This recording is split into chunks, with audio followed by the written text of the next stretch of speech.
work, and certainly in my life. And I think it's a really valuable topic because I think it is one of the easiest ways that we stay out of action in our business. So here we go. It is 12 noon. Mickey just said hello. Linda from Boston. Hey, Linda, that's awesome. So we're glad you're here, and we're going to get going, right? We're going to start to talk about fear. And just like last week, I'm going to talk about like what are 3 keys that we can use in the face of fear. And of course, we're going to take your questions. Johnny's going to answer some questions, and we're going to do some coaching. And fear is a great topic, right? Because there's our fear, there's what we feel, and then there's the fear that our clients and our prospective clients navigate. So if you're brand new to today, my name is Carolyn Freyer-Jones, and I have been a professional coach for over 15 years. We have the fantastic Johnny Roman, who is also an outstanding coach and is at the 5-year mark. Is that accurate? No, well, I said last time that I've been a coach for about 8 years, but a professional coach for 6. Got it. Okay, so 6, which is fabulous. Yeah. And I lead the CFJ Coaching Success School. Johnny is also a grad of the school and the fantastic director. And we are doing a series of Facebook Lives designed to serve professional coaches in the growth of their business. And just like last year, every week I choose a song that I like and we utilize it as a way to create a conversation. So I chose Eminem, Not Afraid. And my favorite line, right, to me is really, it's not about not being afraid, right? I don't know in certain situations if that's possible. What I do know is that fear dissipates when we do what we're afraid of, and fear is it always gets softer and gets easier when we are in community. When we're all moving forward in something and we see other people who are afraid of the same thing we are and they walk through it, that gives us even greater courage to say, if they can do it, I can do it, right? So today is going to be about how do we, this is a business. I just talked to a coach last week about how isolating the coaching business is, right? And how alone you can feel. And you add fear to that, like you add fear to the isolation without if you don't have a coach and you don't have a community, it makes it much, much harder to move through it, to have the wherewithal to say, I'm going to do the thing I'm afraid of. I'm going to reach out and connect. I'm going to reach out and send another email, right? So much easier to hide. What'd you say? It's much easier to hide. Oh, way easier to hide, right? Johnny, I know you're familiar with the hiding scenario. Very much so. Right. It's really like Devin Bandison talks about this in The Game Changer. The scariest sentence is, nobody needs to know, right? Nobody needs to know that I didn't send out invites. Nobody needs to know that I'm not connecting, right? Where we're in community and we're afraid of connecting and we see other people doing it bumpily and they're bumpy and they're messy and they go, oh, I can do that. Like I could do it if I get to be messy. I can do it if I get to be afraid while I do it. So this is the good news of today. You can do stuff afraid, right? Like you have permission to do it afraid. There's not like, oh, I have to muscle it to the point where I'm no longer afraid and then I'll do it. Like I have never seen that be successful, certainly not in my own life. And I've never seen it, I've actually, anytime I've attempted about something, like I'll wait, I'll work with myself and then I won't be afraid and then I'll do it, whatever it is. I'm not very successful. Like I can be compassionate with myself, right? I can be gentle and kind and say to myself, yeah, I really hear that you're afraid. But this whole thing where many people who are more mentally referenced try to like rationalize, like I shouldn't be afraid. Why am I afraid? This shouldn't feel like this. I don't see that working. I don't see that working in giving us what we really need from inside to take the action that we are afraid of.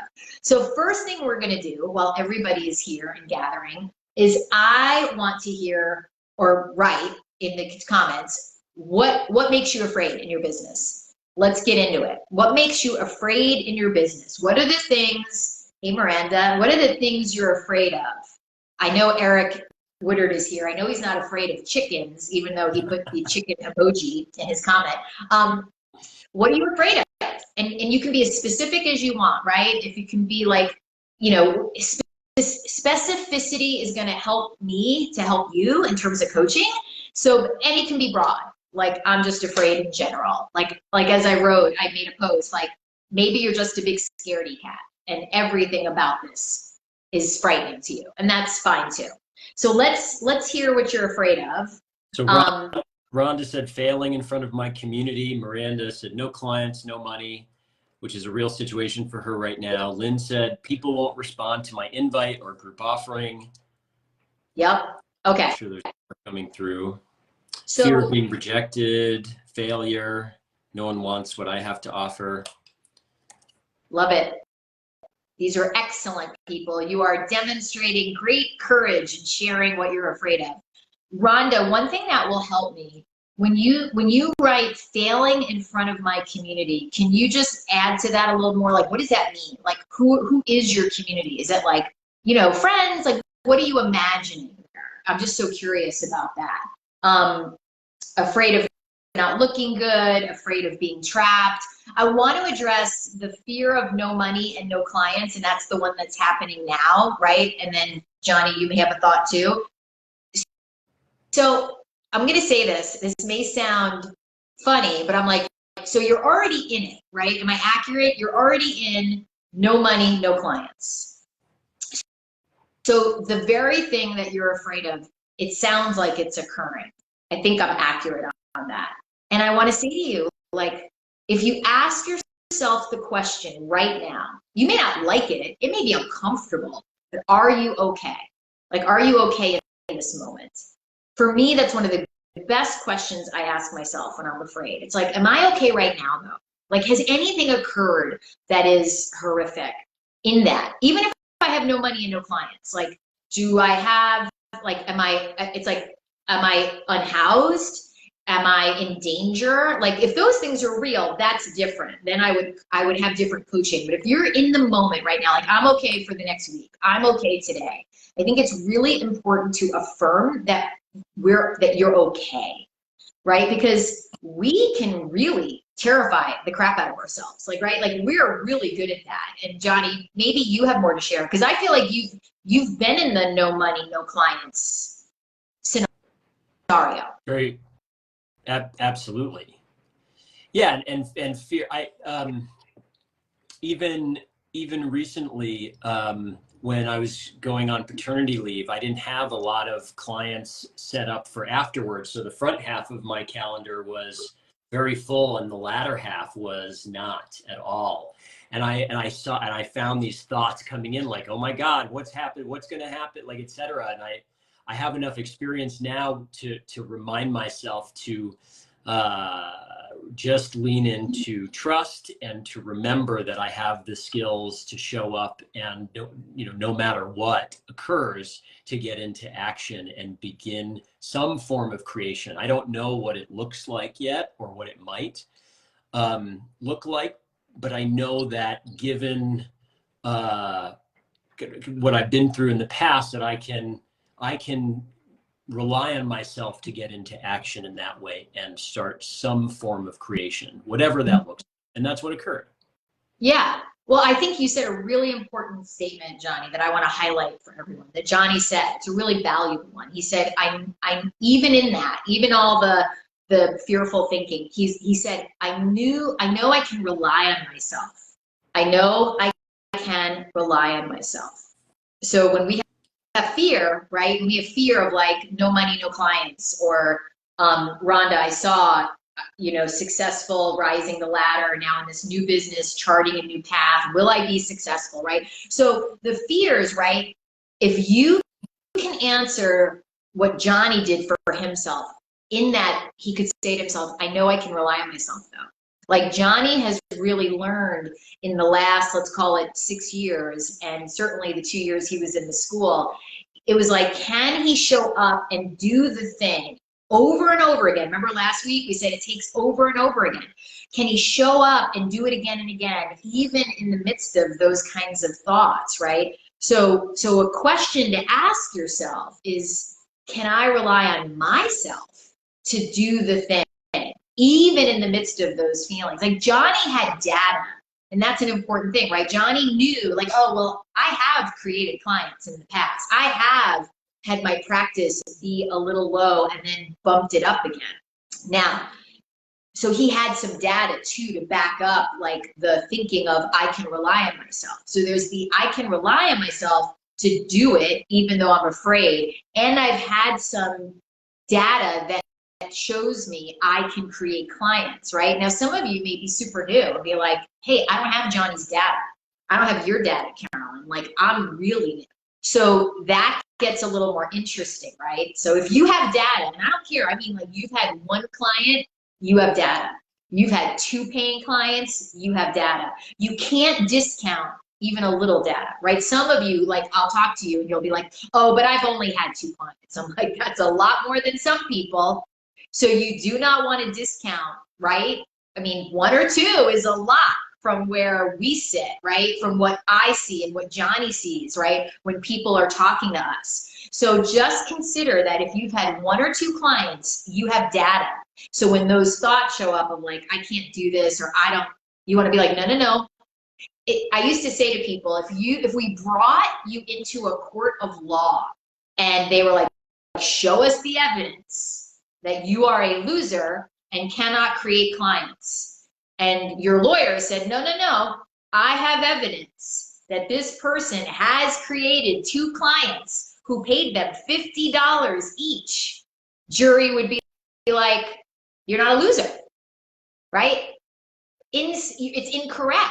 So you want to get accurate. Like, okay, if I've created 2 clients, even if it feels like not enough, I have done it. People have paid me. That's a big milestone.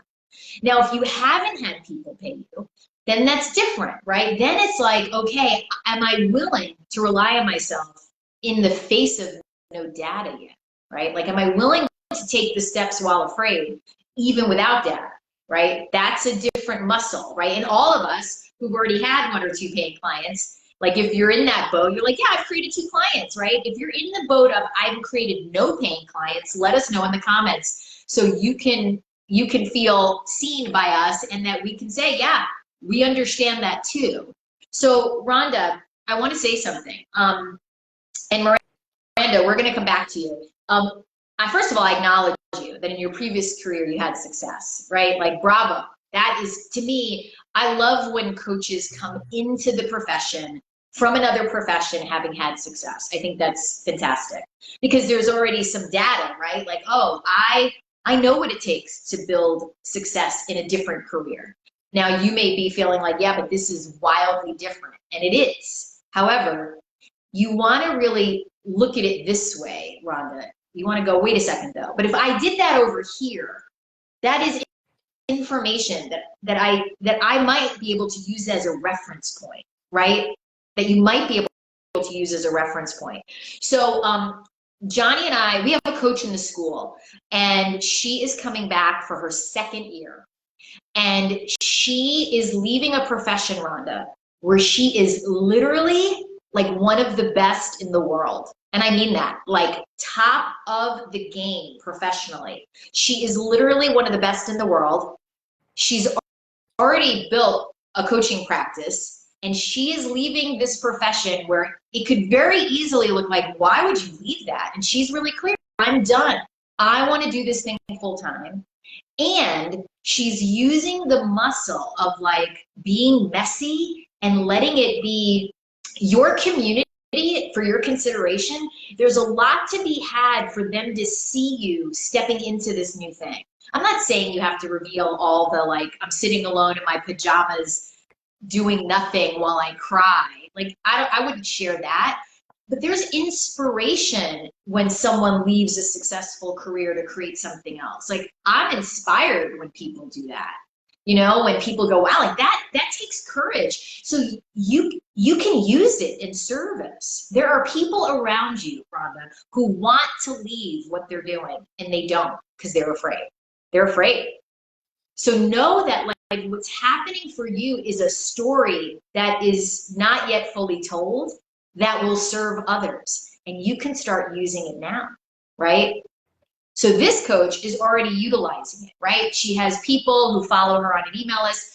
It's public now that she's leaving this job, and she's sharing like, look, and she has to stay in the job for a certain amount of time, and people know, and she's letting them see some of that journey, right? And people are just super inspired. So I offer that, Rhonda, as a possible anchor for you in this, and let us know, let Johnny know if that's helpful.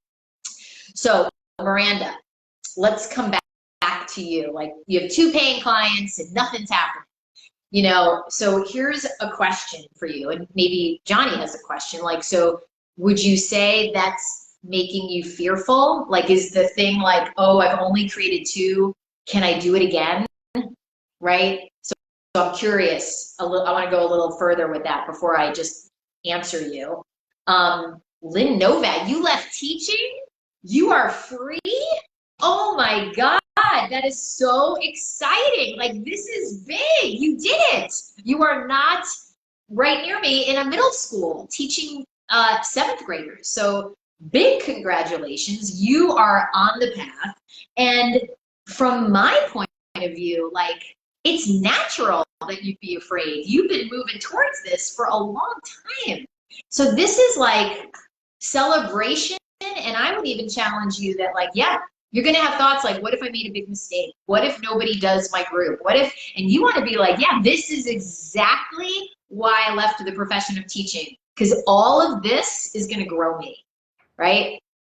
I mean, Johnny, would you say from the people you serve now, your clients, is fear something that comes up in sessions? Always.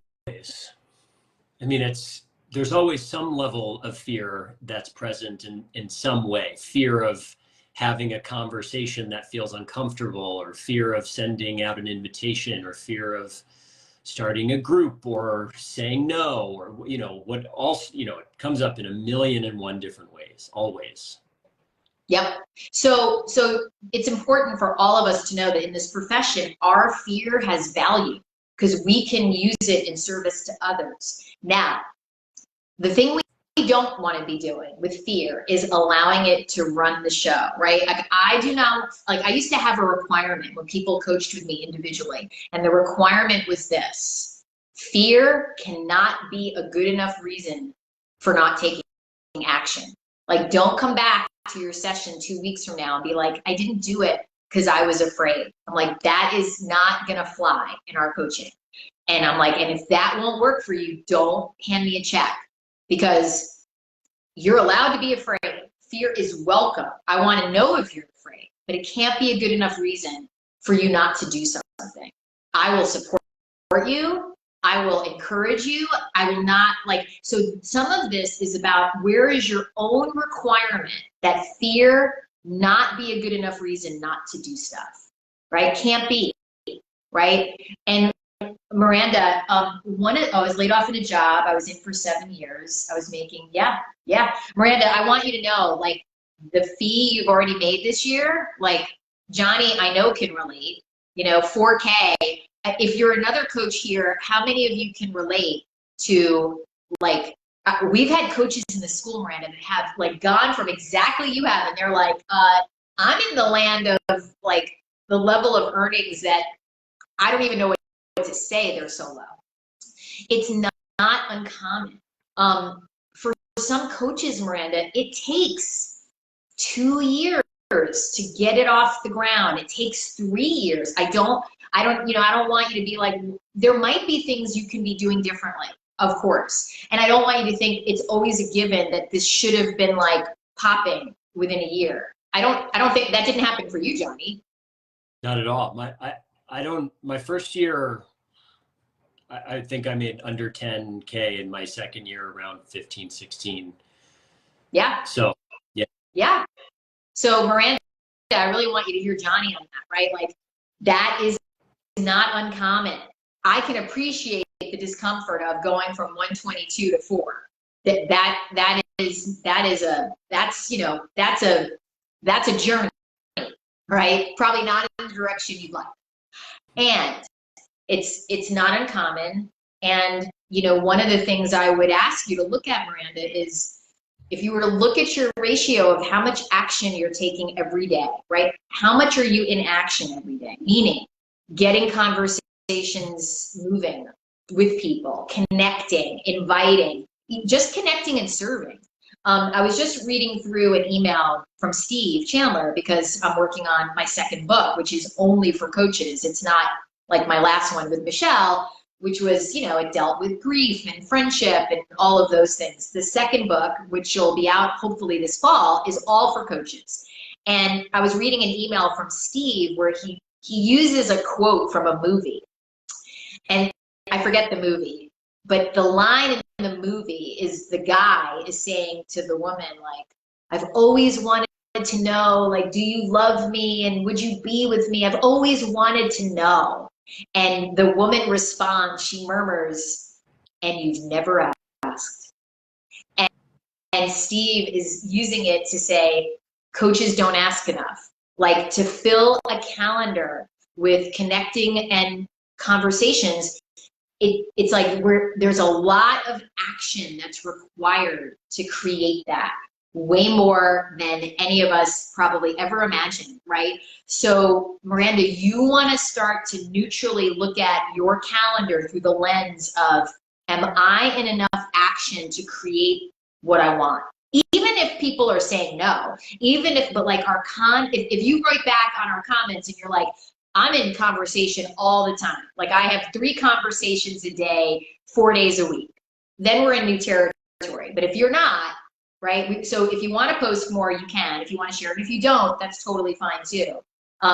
Fitz, thank you for letting me know. The camera is in good shape. I appreciate the feedback. Let's see. What else do we got, Johnny? What else are we seeing? What are people sharing they're afraid of? Well, Patty Ibanez said, when I started coaching, I very much did it in secret without publicizing or involving my community on social media. Now, over a year in, I've had paying clients, and I'm afraid of stepping up to the next level. How much of my life I'll have to give up, how hard I'll have to work, how much I'll have to expose myself. Who is this, Patty, you said? Yeah, Patty Ibanez. Okay, so Patty, I so appreciate that. And I want to challenge you to ask yourself a different question, right? So here's the question. On a scale of 1 to 10, how much do you want this? So on a scale of 1 to 10, you say, I want to take my business to the next level. How much do you want it? And give us the number. Like, is it a 5? Is it an 8? Is it a 10?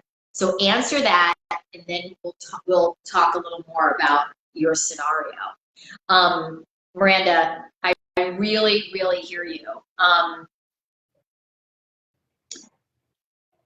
In terms of changing your offer, I do want to offer something. So this is a great thing for coaches to do, right? Maybe they're hitting bumps and they're not having success. I think lowering your fee can be a great option when you're not getting traction. I think making your packages smaller, any of that kind of stuff, Miranda, is worth experimenting with, right? Because sometimes that can be the thing, right? Like, we want you to be getting practice with clients, right? We don't want you sitting at home doing nothing except trying to spin your wheels. So changing your offer could be the thing in the experiment that gets the car moving again, called a couple of paying clients. So I support you in that thinking, right? And Johnny, have you ever done that? Have you ever been like, all right, I'm going to lower my fees just in the name of, I think you and I talked about that at one point. Well, yeah, I was just thinking, I mean, for me, especially in the beginning, I wanted to make it really easy for people to say yes, just as a way of building my professional confidence, right? Yeah. And like, I really like, so my fee was very reasonably low for quite some time in the beginning. And I think my first official paying client was, I want to say $1,000 for 3 months or something like that. And then like very slowly increased from there. You know, I would do like $300 increments in my packages for a long time. Because I really wanted, one, the practice of being in, you know, paying engagements with people, And I was, frankly, I was afraid of no. I was afraid of the money conversation. I was afraid of hearing, oh, that's way too much, or, and diving into that with people. So I kept it, easy, relatively easy for people to say yes for quite some time. Yeah. And being afraid of no is just so common, right?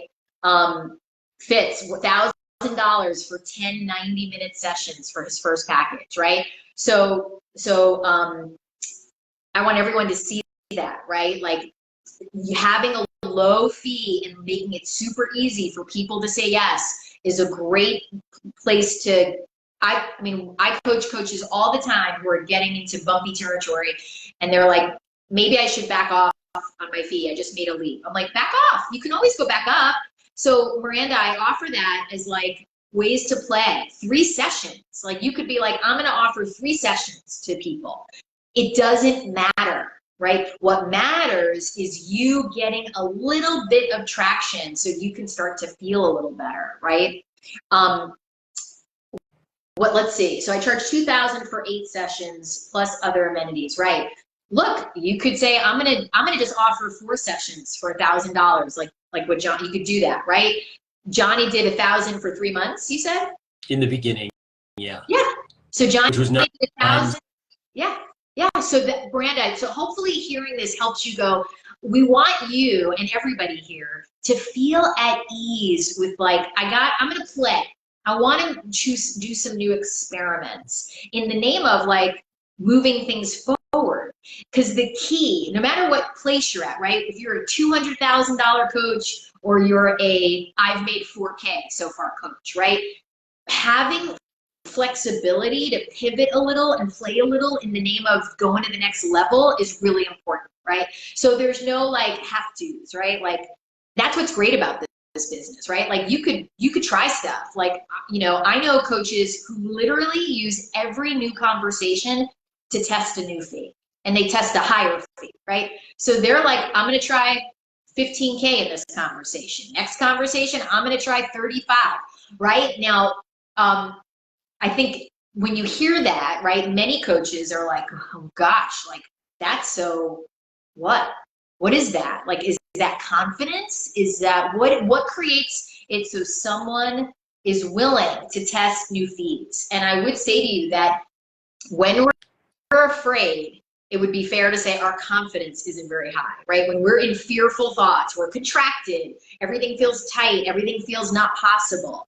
So it's really important that when you're in fear, besides the antidote being doing what you're afraid of, doing the things you're most afraid of is what dissolves fear. The other antidote, besides community, being able to say, I'm afraid, can anyone else relate?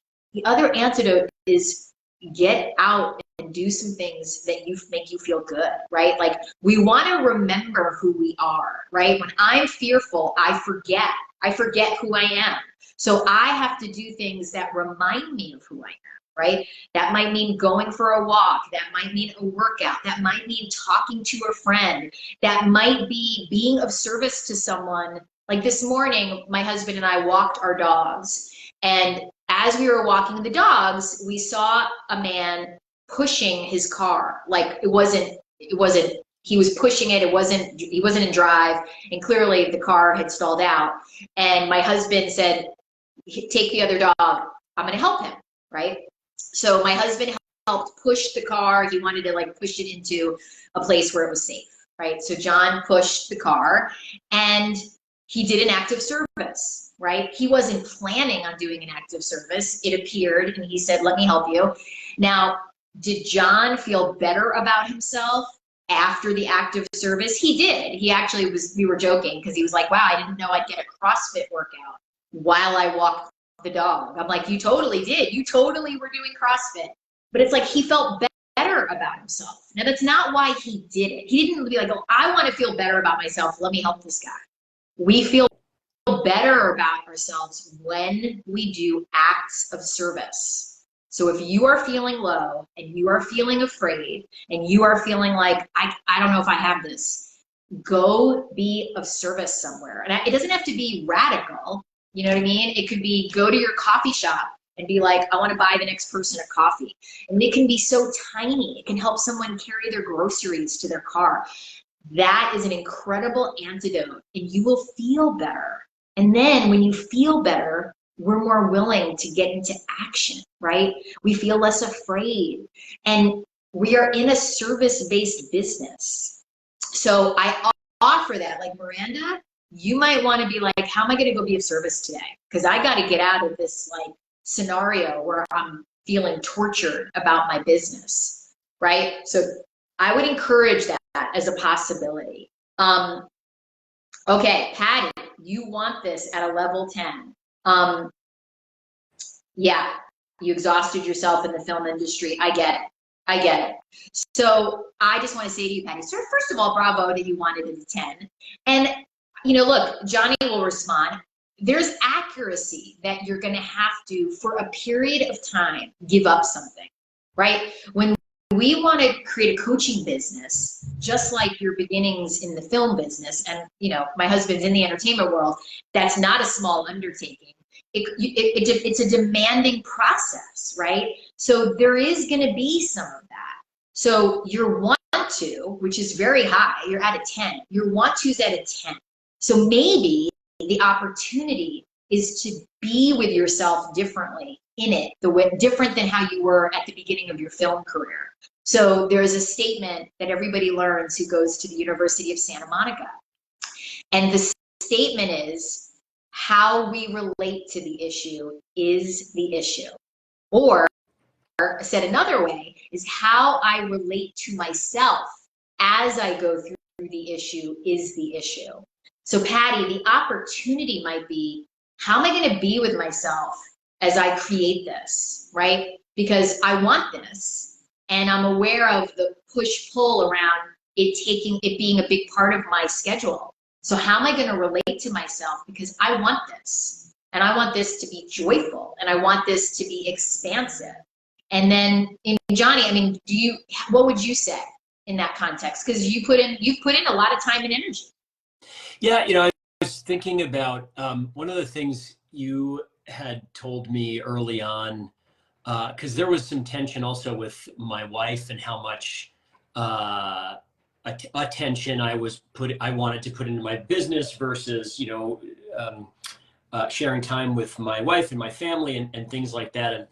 And you talked to me about like startup mode and how early on in our business, like we can be in startup mode, and startup mode does tend to demand a little bit more from us, but it's temporary. It's a mode, and in that implicitly there's permission to be more involved so that we can grow. And that permission was very helpful for me and helpful for my wife as well, to like have the context Yes. of, okay, I'm involved here. I'm maybe even more involved than I would want to be in long term, but it's because I'm in startup mode and I'm putting forth the like initial extra energy to really build this up and put my 10 in action and have permission for that. And I think the context helps. That kind of context helps with managing burnout as well, because there's less resistance in the extra action that you're inputting. Yeah. And the other thing that we can all ask ourselves, right? Like for me, the beginnings of my business, when Michelle and I were really starting the process, right? You know, it was really fun. I mean, it was wildly demanding, and it was super fun, right? Because we were being coached by someone who was super fun, right? Like Steve Chandler is my coach. And that's a high value of mine. Like if it's going to be really hard, Patty, it better be fun, right? Like I want things to, and at a minimum, it's got to be fun. Like at least it's there has to be entertainment value in watching myself struggle. And so Steve was always so good at pointing out our errors in ways that just made us laugh. Like he would point out things that after he pointed them out would seem wildly obvious. But we just thought that was hilarious. So some of this, Patty, is like, are you being coached? B, are you in a community that would help make it more fun? So you heard me say earlier, CrossFit, like I CrossFitted for a really long time, like 10 plus years, and I still do a modified version. And there's this quote that was used at the gym. And the quote was, "It doesn't have to be fun to be fun," which is obviously kind of mind blowing, but it's true, Patty. So it's like, where are you not maybe relating to this as fun? This is an adventure. Like, this is the adventure of a lifetime. Like, to me, if you wanted to leave film to create your own coaching business, I think that is one of the most, it's a great story, right? If you were in film, it's like, what a great story.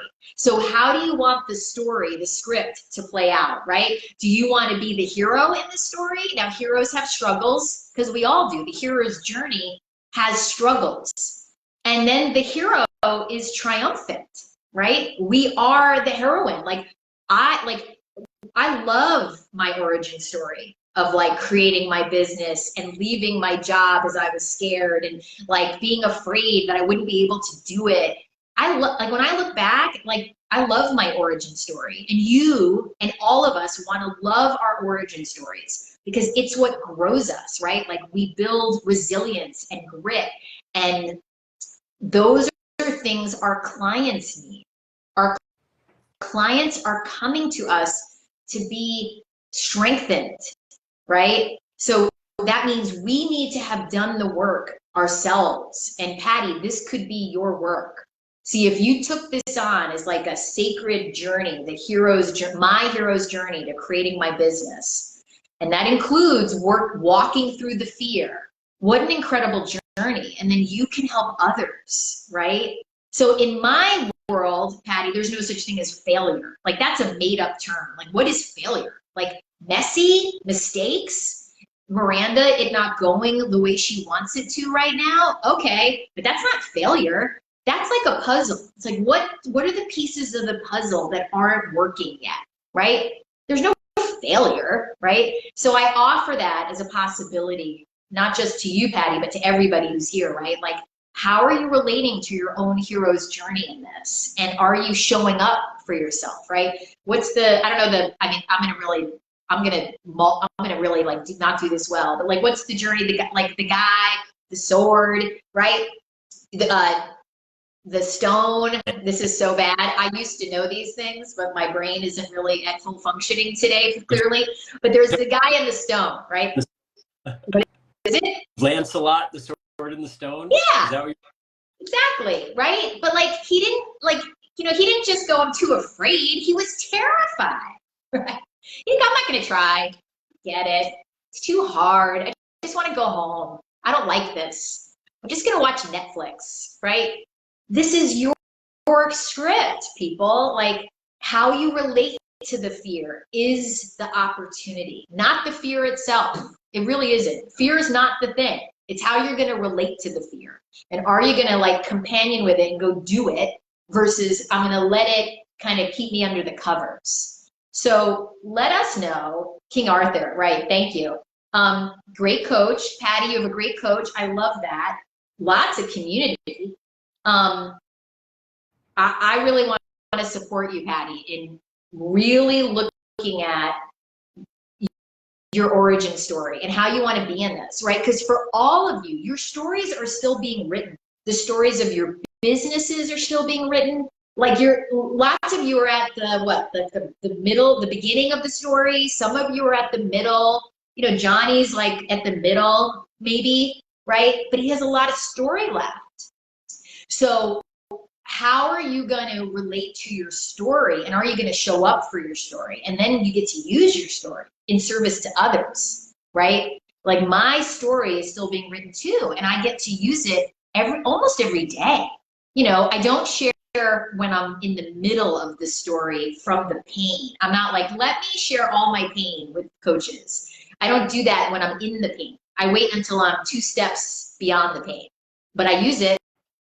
So let us know, is this helpful? And what else are you afraid of that you want help with in your business? Like, give us your biggest fears, the ones that are keeping you up at night, but they're keeping you out of action during the day.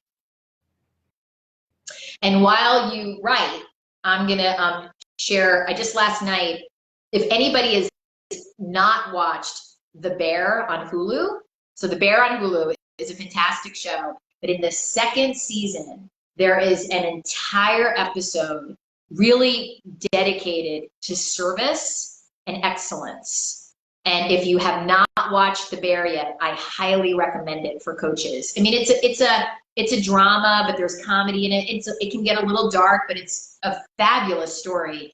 And we just watched 2 of the real big episodes in The Bear of season 2 last night. And one of the things a character said, so it's about a restaurant, right? A guy and his family and a restaurant. And one of the characters goes to learn at a restaurant.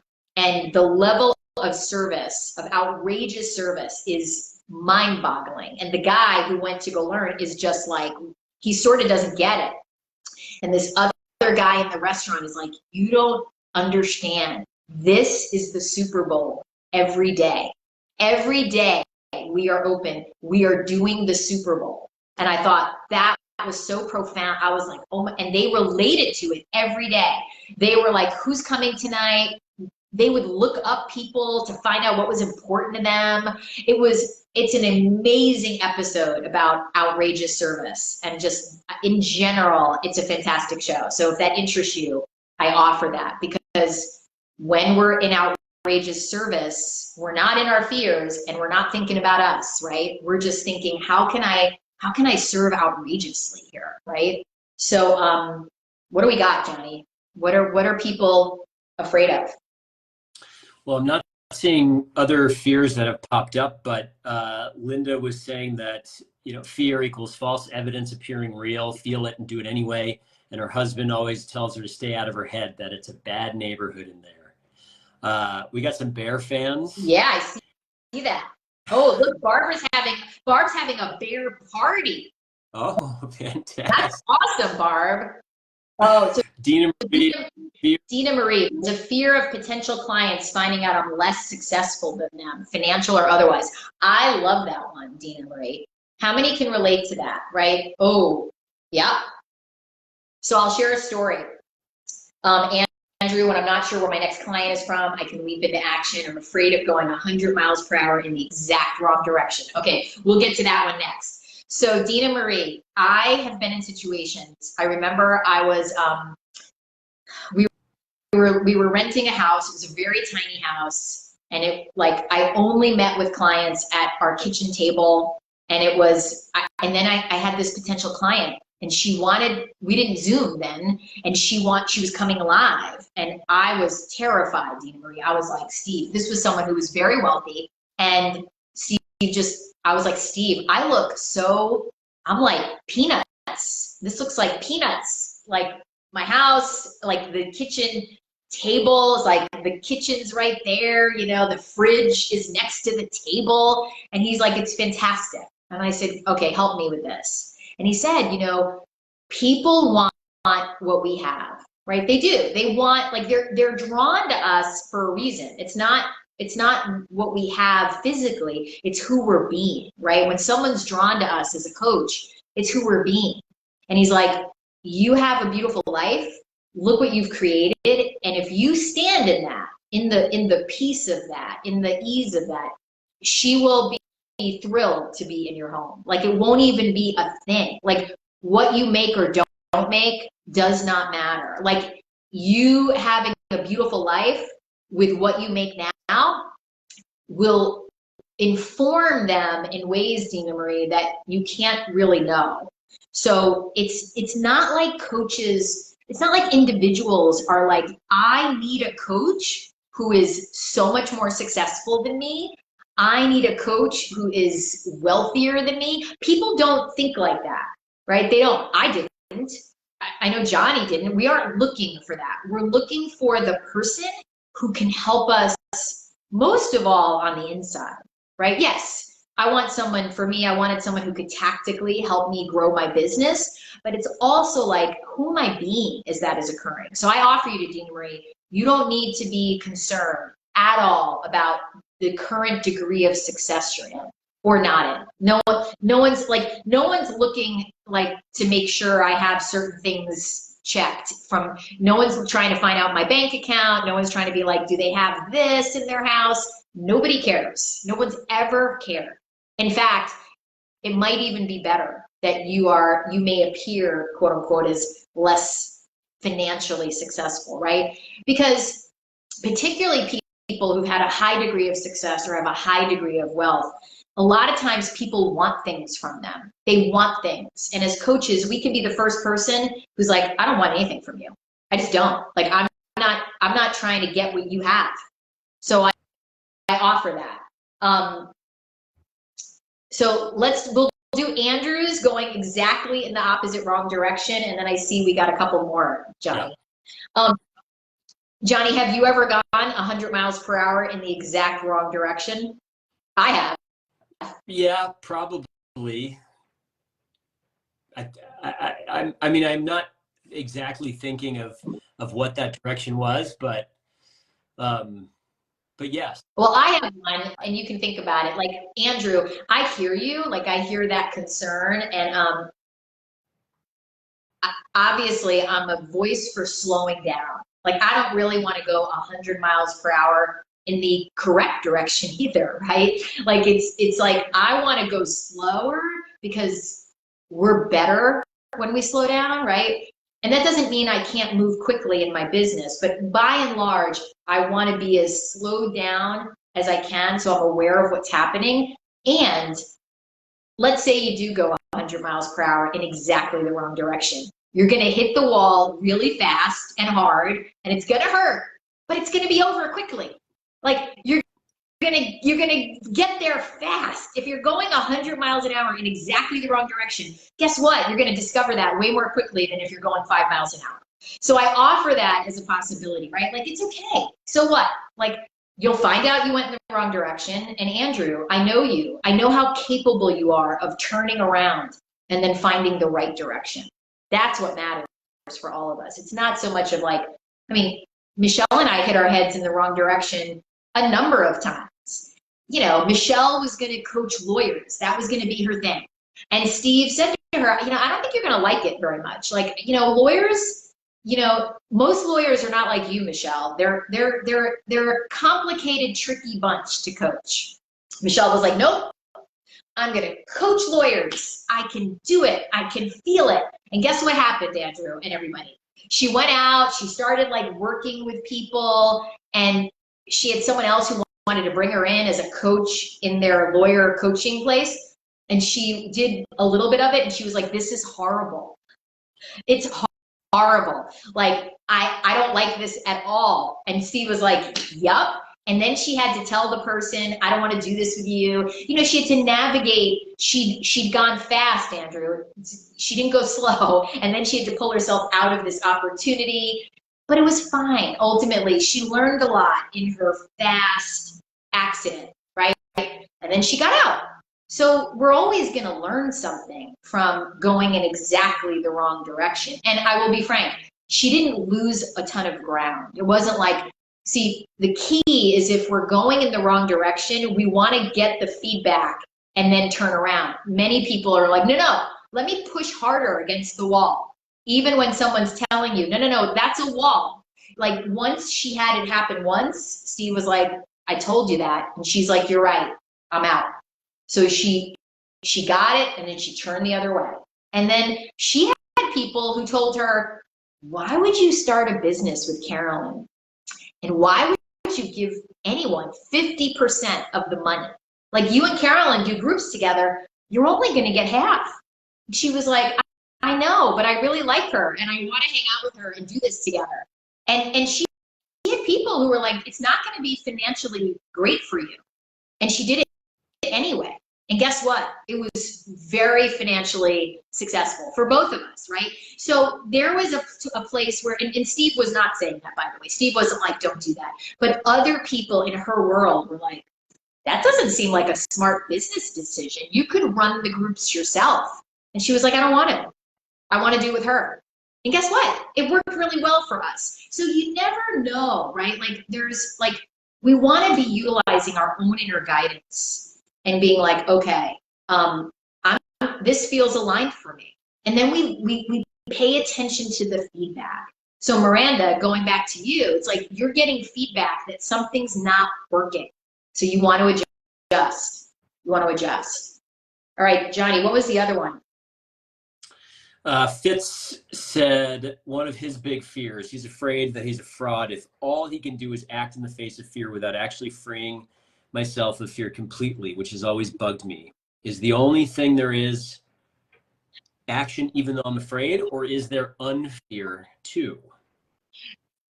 I can't, Fitz, I will share that at the University of Santa Monica, the president, Dr. Ron Holnick, I mean, he was pretty clear, Fitz. He was like, the only way to dissolve fear is to do what we're afraid of. Now, sometimes fear is purposeful in that, like, I shared on my Instagram stories, if there is an earthquake and it's really big, fear could inform me to like duck under a table. So sometimes fear is useful in other ways, but when it's something like creating clients or taking a risk in our business or trying something new and we're afraid or being seen, that fear, see, many people think, oh, fear is bad. And I relate to fear as the thing we're most afraid of is the thing that's calling us forward, right? So at the University of Santa Monica, Doctors Ron and Mary Holnick would always say, like, fear, like, first of all, fear and excitement can sometimes be mislabeled. What I'm saying is fear might be inspiration, it might be aliveness, and I'm labeling it fear. If I've been dead inside and I'm finally doing things that matter to me, it might feel scary, but maybe it's just that I feel alive, right? That's one thing to consider. But I don't think unfear is a thing, Fitz. Like, especially if you're serving people where they're trying to do stuff that really matters to them, right? Someone is needing to have, as Johnny said, a really difficult conversation with someone they love. Like, I'm coaching someone now, an executive. They're gonna need to have a really difficult conversation with someone they love. They are afraid, and it's a very necessary conversation. She's not gonna walk into that conversation unafraid, Fitz. It won't happen. She will walk into the conversation because of the coaching prepared. She'll know what she wants to communicate. She'll have the ability to listen. But afraid, like things that really matter to us, some fear is part of the experience. And I don't want to make that wrong. And I don't want to make it like there's ways to not be afraid. I'm like, no, if I'm going to have a really difficult conversation with a loved one that's about something really important going on in our family that nobody's talking about, I'm going to be afraid. Fear is part of the human experience, especially when we love people and hard things are happening. And fear can, like, I want to use it as a growth opportunity. I don't want to try to like mentally create machinations that it's just, I don't find that useful. I don't think it's a good use of our time. I want to be compassionate, but I want to be like, okay, I'm going to do this because it matters to me. So let me know, Fitz, if that is helpful. And then Johnny, if you want to add to that. And then I want to go back up to Paula, because Paula is saying, Paula, by the way, is a fabulous coach and therapist who lives in Cork, Ireland. And how do I avoid coaching clients seeing this as versus being charged many multiples of that? How do I avoid fear of not being able to quantify the difference, trusting in the value of coaching, but fear of comparison while transitioning? So Paula, I think you're referring to, so coaches, like what you're experiencing is not unusual, right? So Johnny's a good example, and he'll respond. Like anytime a coach raises their fees, there's always this thinking of, how do I justify it? Like, how do I make that okay? And what are people gonna think? And see, you wanna ask yourself, am I a better coach or therapist than I was 3 months ago? Am I a better coach or therapist than I was 6 months ago? Do I have more awareness inside? Have I learned new things? Do I have more value to add? If your answer is yes, and I think it is, that's your answer. You don't need to justify it. It's like we get better when we're being coached or mentored, and then we have more to offer. And then Johnny, do you have thoughts on that? Because I know you've been in that.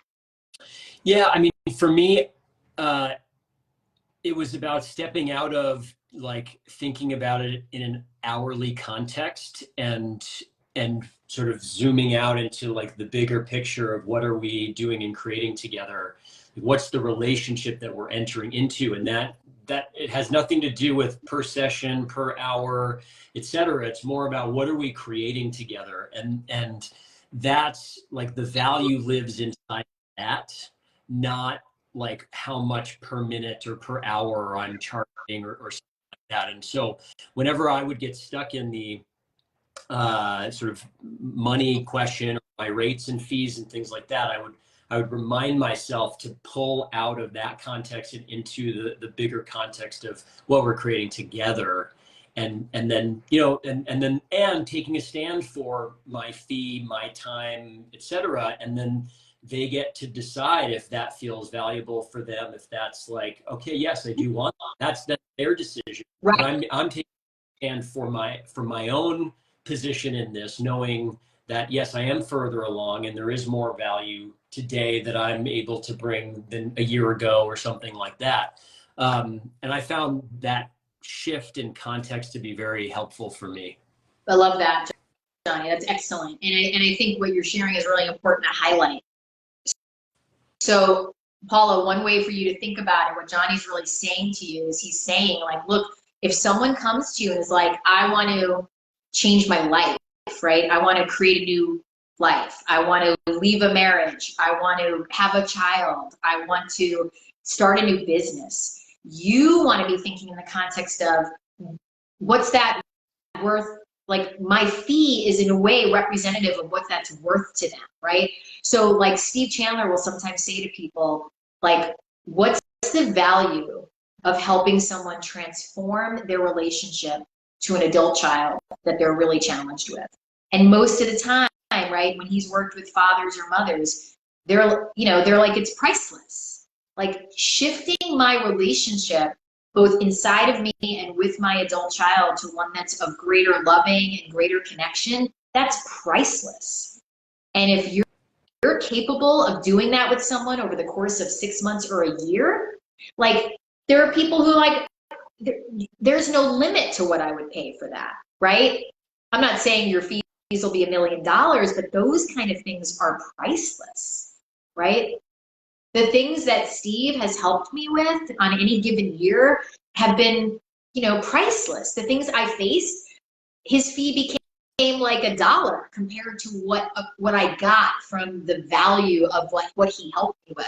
And there were some really big things in different years, right? When Michelle died and I was just like a mess, and I literally almost grabbed him by the lapels. I was like, you have to help me. You have to help me. Promise me you'll help me. And he was like, I promise you.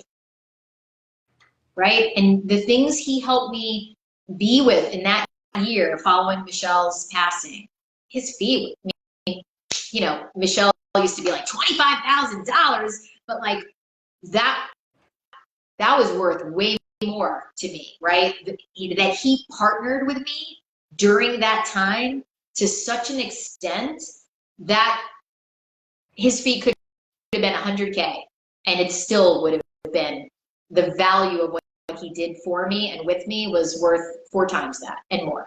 So I hope that's helpful in terms of what Johnny said, the context, and really what the value is on what someone wants inside, right? So let us know if that's useful to you. All right.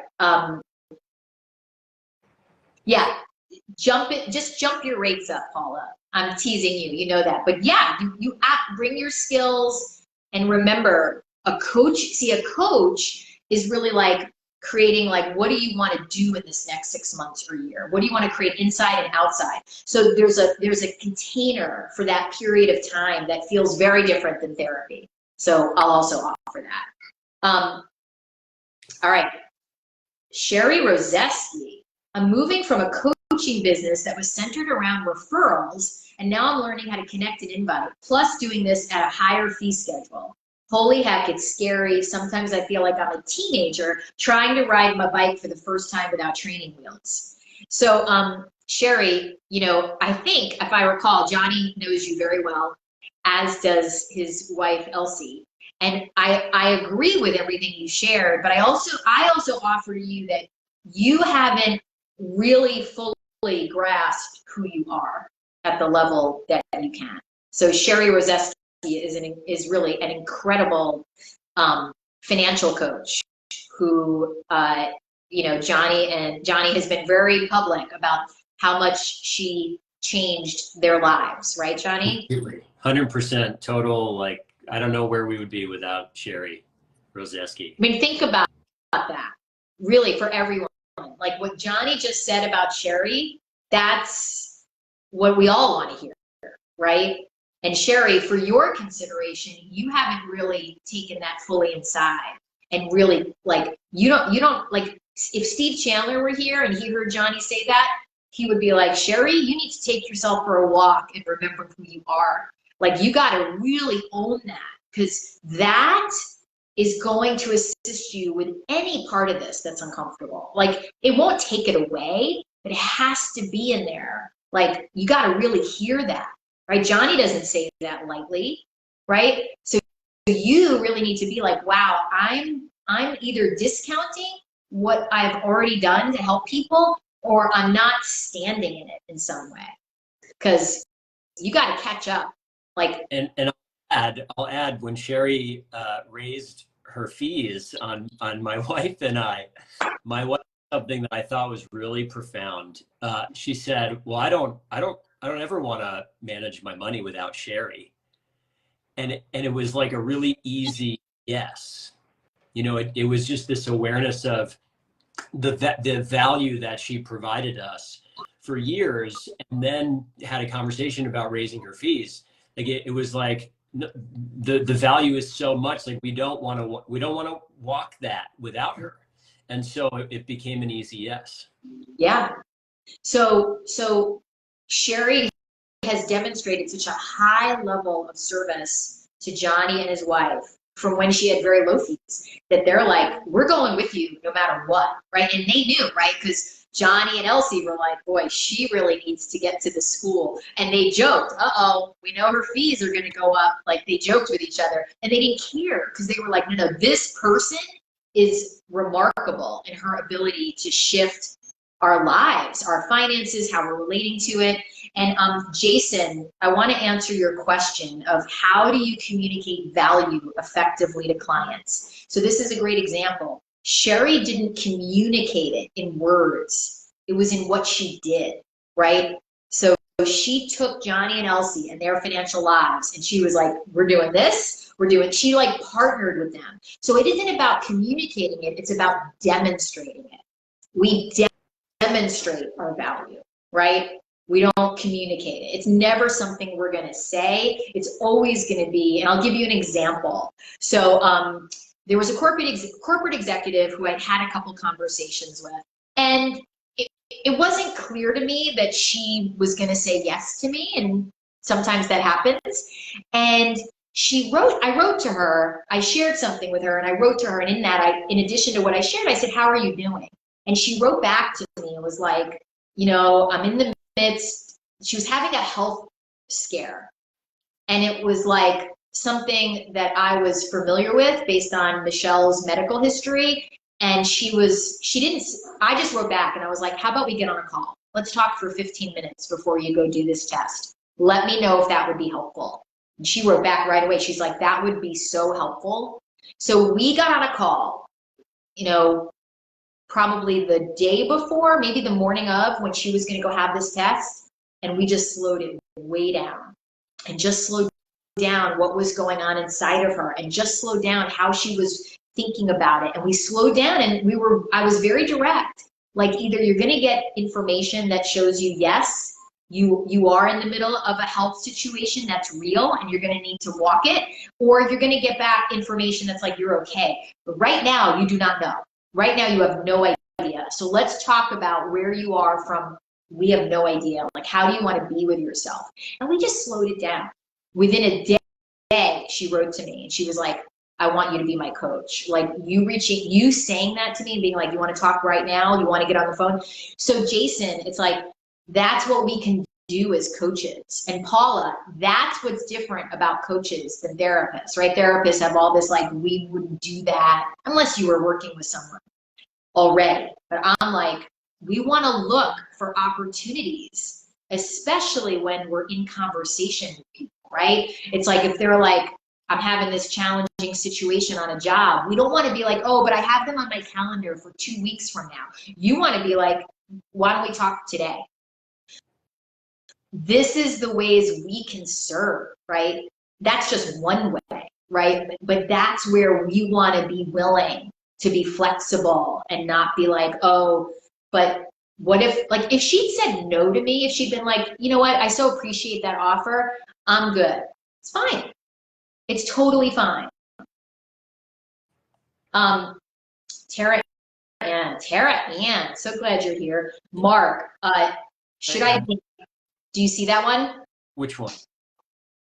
Should I be intimidated by lack of PCC designation in approaching corporate engagements? Oh, yeah. Can I just add to what you were talking about? Please. That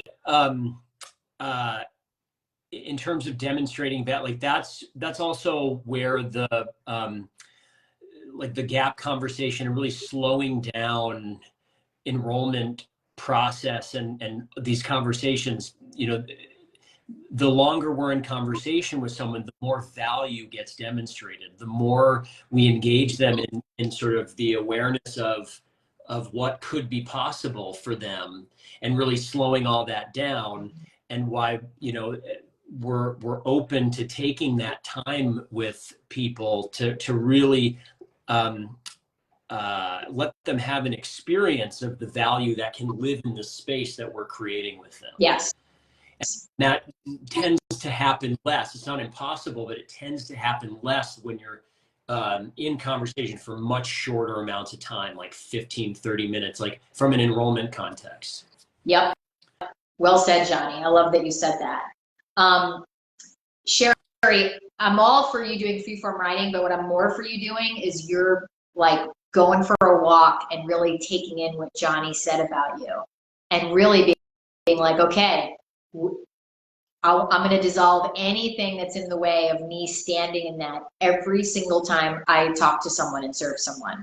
Like starting today, like this whole thing has got to go. Like this thing of like you not seeing that and you not standing in that really has to go, Sherry. That's like old news. Like you were allowed to do that last year in the school because it was new. I'm all good with that. This year, no. That has to go. I'm like, you know, nobody gets talked about as a coach the way Johnny and Elsie talk about you unless you are outstanding. So it has to go. Like, that's just not even the truth. It's not accurate. In the court of law, we'd be like, throw it out. We're throwing this case out. This case is out. This is ridiculous. So I'm just letting you know that, FYI. All right. So what else? Who else what else you got in terms of like fear? And I want to like, are we open to the possibility of fear it's like, what if fear were just there? Like fear doesn't have to be terrifying, bad news. It can just be, the experience of fear is just part of the human experience. Like we're designed as humans to have a full range of emotional capacity, right? We have emotions, but feelings are not facts. So fear is not a fact.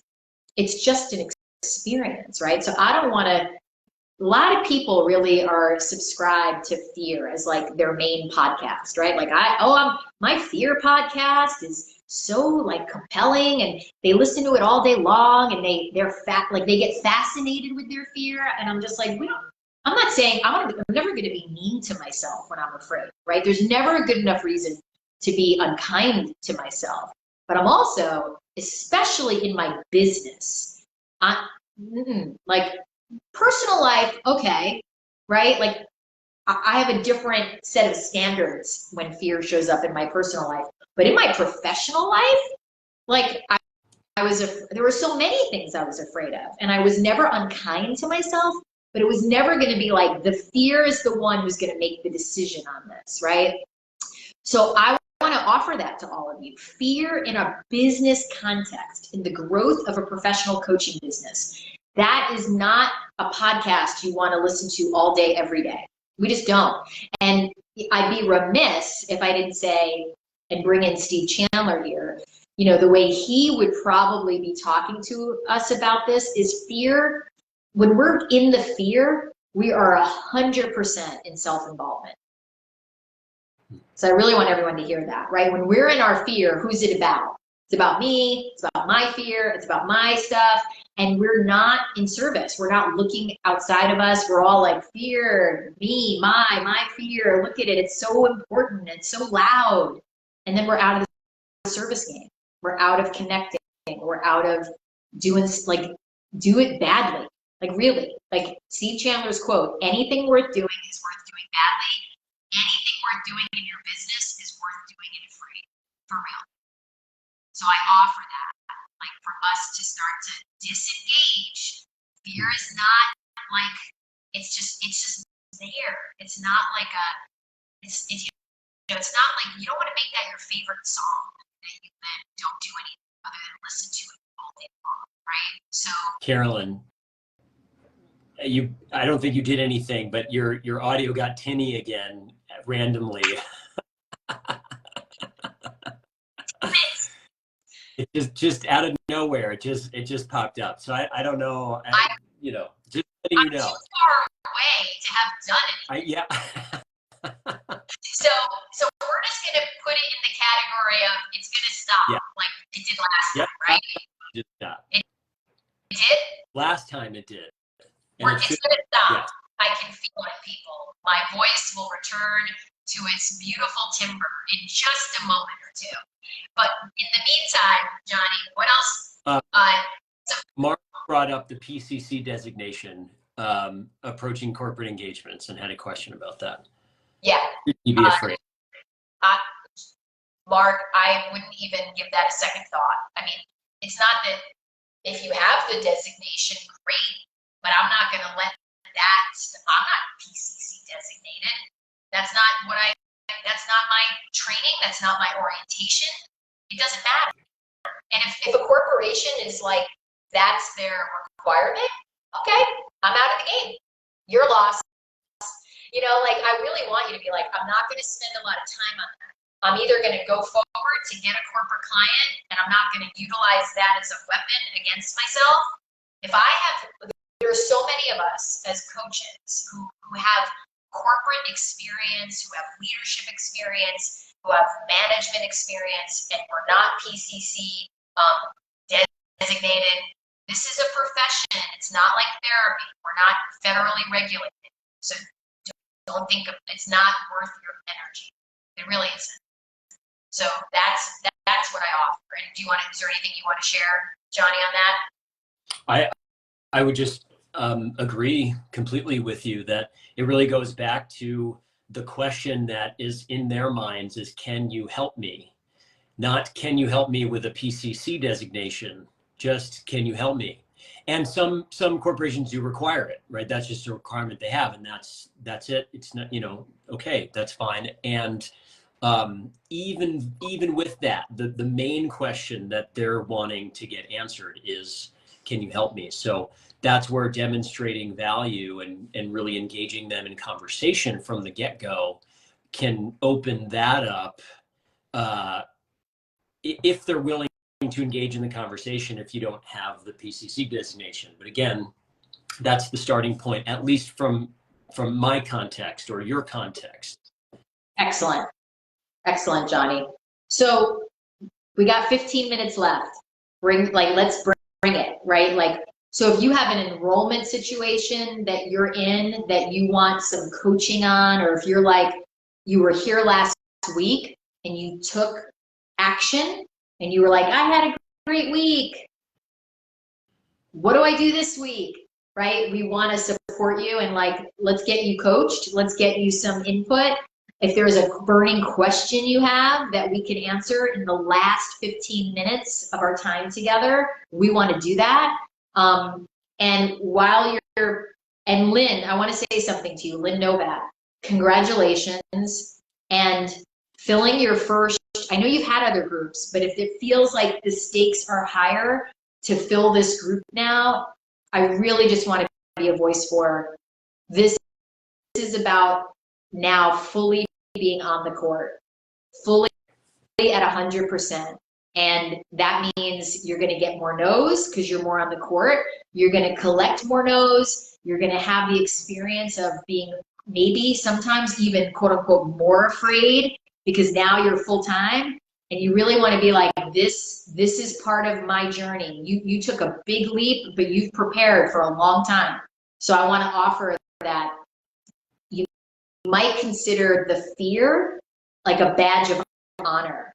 You left your job, you did it, right? So you want to be like, wow, I earned the right to feel the fear as a full-time professional coach. So consider that as a possibility for you as you take action. All right. Do we have anything? Yeah, well, Andrew had a question much earlier in the conversation, but I think it's a good one that I haven't seen any others come in, so I think it's worth going back to.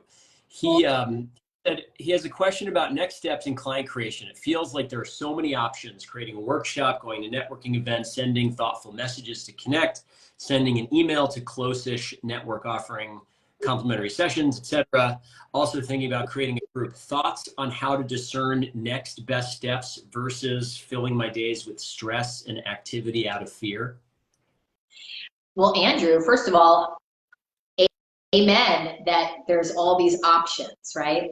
And I'm going to challenge you because I know you have this capacity inside of you to ask inside, like, what is the one thing you want to do right now to create in your business? Right? What inspires you? What would be fun, right? Because if you've already got some clients, and I know you do, if you've got some of that dialed in, then you want to be like, okay, what would be fun for me?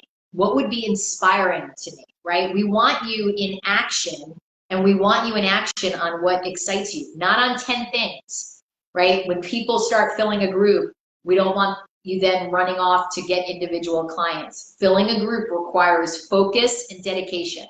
You can't like create clients and fill a group because you know what happens? The group doesn't fill. I've had that happen lots and lots, right? Like Michelle and I were like, wait, but we each need individual clients. And Steve would say, this group will not fill. And we were like, oh, but, and he was right. So you want to pick one thing, Andrew. If you need more individual clients, just know that individual clients are faster to create than filling a group because a group has a start date. You need to get the other people in there. Getting one individual client is faster than creating a group and filling a group. So you have to decide. And I'm in the camp of pick one thing. Out of that list you shared earlier, slow yourself down. What do you need right now in your business, right? And then ask your heart and move in that direction. Baby steps. Baby steps. Lynn, you do not need a website to create your group. You might need a landing page, but Michelle and I filled groups with no website. No, the world hasn't changed so much that you still can't. We sent out invites via email. We connected with people. We had like a one sheet that we created, like a Microsoft Word, very bare bones one sheet about the group. You do not need a website. So I don't want that to be a good enough reason not to get moving. You can create one. You can do it yourself in 8 million different programs, but you don't need it. That's the key. Are you seeing something, Johnny? I'm not. Dina Marie has one, but I'm not seeing it. Do you see it? No. Okay.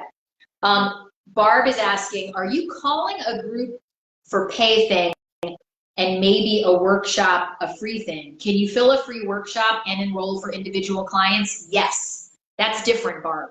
Those are two different things. So if I'm doing a complimentary workshop, can I also be creating a client? Yes. And I still want to be putting a lot of attention on filling my complimentary workshop. But yeah, it's a little bit different. Whereas a paid group, right? If I'm going to have a group of 6 people that, you know, they're paying $1,500 each, if you remember, we have a handout, and anybody who wants it, if you don't have it, you can email Johnny or I or message us on Facebook or Instagram. We have a great handout in the school about creating groups, creating and filling groups.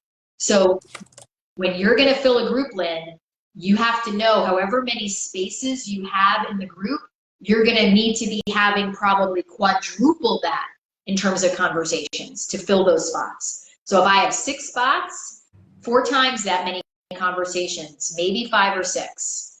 So it's a lot of conversations, a lot.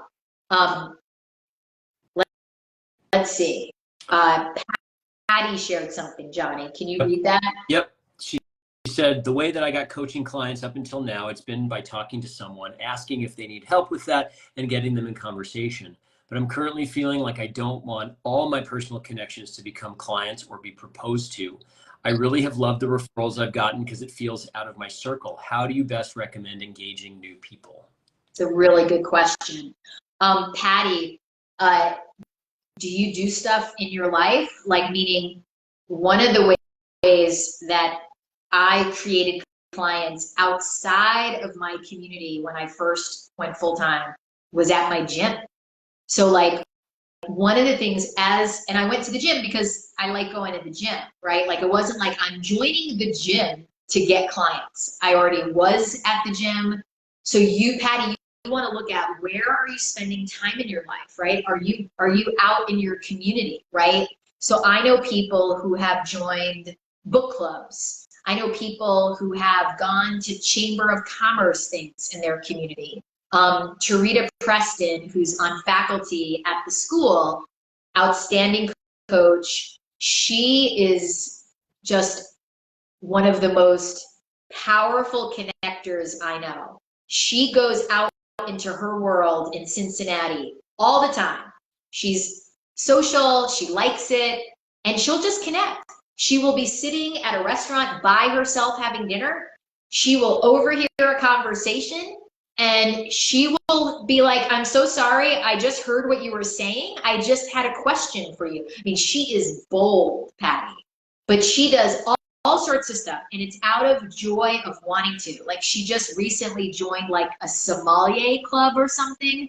I may be getting that wrong, but like, so Patty, you want to ask yourself, are you getting out and connecting in your life? That's what I would offer you. If you're not willing to serve your current community and create clients out of them, which I'm not sure you want to not do that, but if maybe you don't want to do it as much, create new community for yourself. It's really important, really important.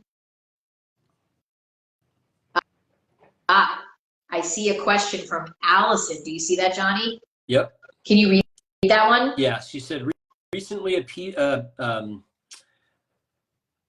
potential client who she's had 3 enrollment conversations with asked her company for funding for coaching. She received the response that the funding would be considered in the 2024 budget. Any thoughts on a possible bridge and offering for her between now and Q1 in 2024? The investment to her company was $4,500 for 6 months and $8K for a year. Great. I love that, Allison. First of all, bravo, right? I hear that this person wants to do this. So that's good news. And you could do anything. So a bridge could look like Q1 in 2024. So where are we? We're in August. We're almost in September. So I might, now again, if I'm early in my business and I want to create clients, and I remember once I coached a coach into this, I was like, what if you said to them, I'm going to give you a coaching session a month as bonus until we get this handled by your company. And the coach was like, what do you mean? I'm like, give her a coaching session a month. I'm just going to gift it to her. And my answer was, do you have anything else better to do with your time?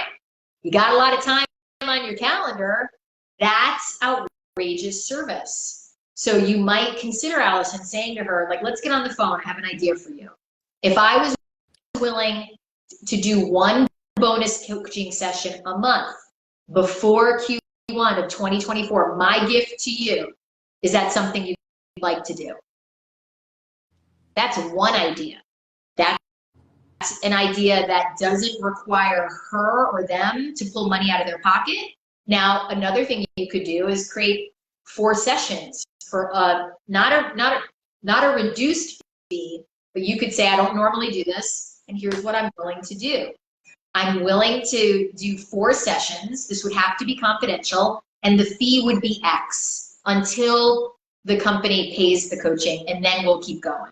So that's another way. We want to create a bridge. We want to be of service, and this is how clients get created.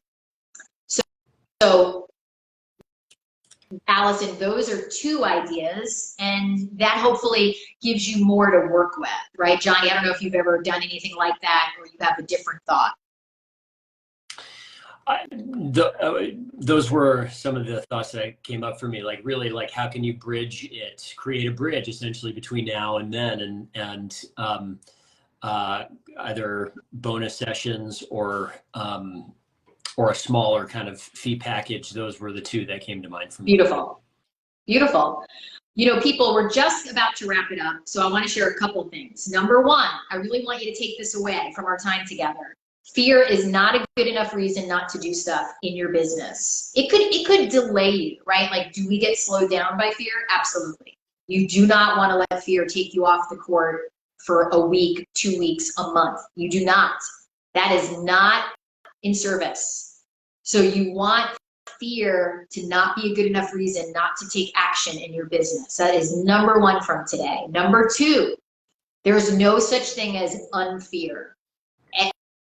Every place I've ever learned from, fear dissolves when we stand forward and take action on the thing we're afraid of, whether that's a difficult conversation, whether that's stepping into a new environment that we're uncomfortable about, whatever it is, action dissolves fear. That's one of the main antidotes. The other one, remember, having people around you that are like, yep, I was terrified. Yep, I did that. Yep, I've been through that, right?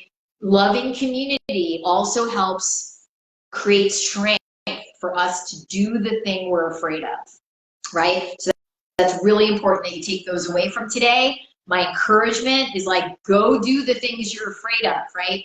And see, why don't you run a test, collect evidence for yourself of like, did my fear dissolve? And if you're really in fear, go be of service. Go to the grocery store, go find someone who might, a neighbor that can use your help. Do it, and then see if you feel better about yourself, about life. And then I want to let you know, next week, our next Facebook Live, same time, Tuesday, 12 noon Pacific, it is going to be called What's the Name of the Game? That is a fantastic song by ABBA. I love ABBA. If you don't love ABBA, I'm so sorry. But who doesn't love ABBA? If you don't love ABBA, you're going to have to write to me privately because I might need to understand why. How can you not love ABBA? But the song and the theme for next week is What's the Name of the Game? Because newsflash, our business is a game. So you're going to get 90 minutes of how do we bring more of the spirit of playing a game in our business? How do we play the game more fully? What does having a game even look like in your business? All of that. So next week is What's the Name of the Game? I want to acknowledge you, the quality of your questions today, the way you engaged with myself and Johnny. Fantastic. Johnny, as always, thank you. Thank you For being willing to have me throw questions at you and you take them so beautifully and answer them based on your own professional experience. And I really want to be a voice for, like, we can do this, people. Like, turn down the volume on fear, turn up the volume on action, and go be of outrageous service. And if you haven't watched The Bear on Hulu, that can't be done during business hours, right? Don't be like, I'm going to go do that. That's my action. But maybe tonight you could start. All right, people, have a beautiful rest of your day. Thank you.